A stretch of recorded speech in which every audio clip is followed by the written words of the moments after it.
Hello everyone, কেমন আছো সবাই? আশা করি ভালোই থাকবে।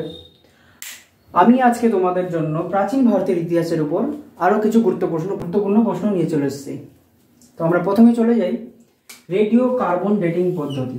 রেডিও কার্বন ডেটিং পদ্ধতি আবিষ্কার করেছেন উইলিয়ার্ড ফ্রাঙ্ক লেভি।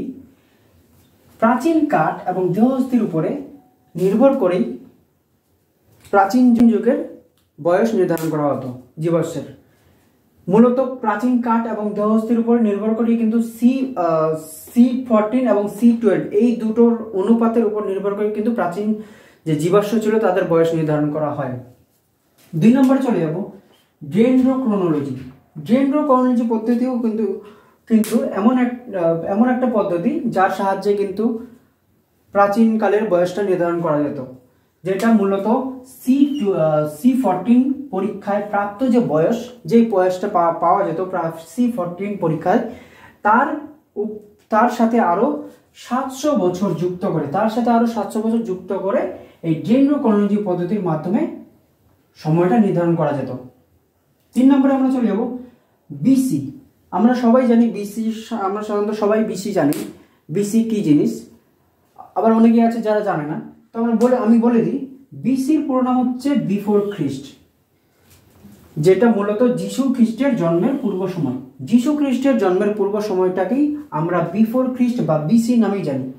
এই বিসিকেই বর্তমানে বিসিই বা বিফোর কমন এরা, বিসিই বা বিফোর কমন এরা নামেই আমরা জানি। তারপরে আমরা চলে যাব এডি।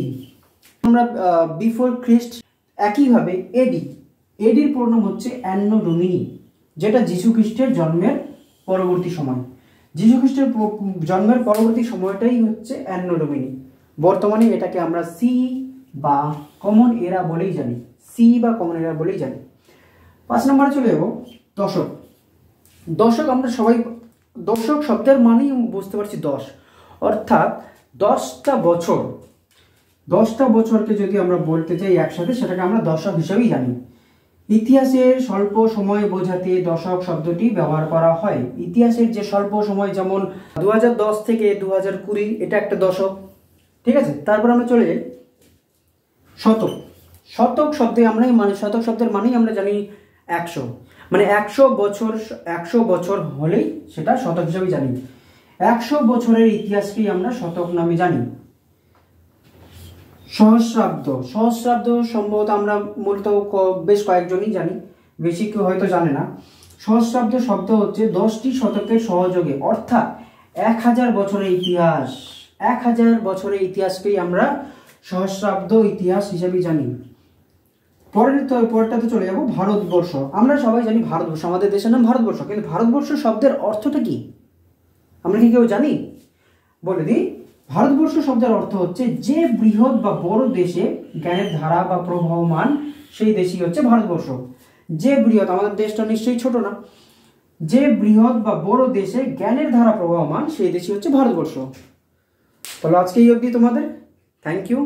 লাইক অ্যান্ড শেয়ার, কমেন্ট করতে ভুলবে না, অবশ্যই সাবস্ক্রাইবও করবে। Thank you.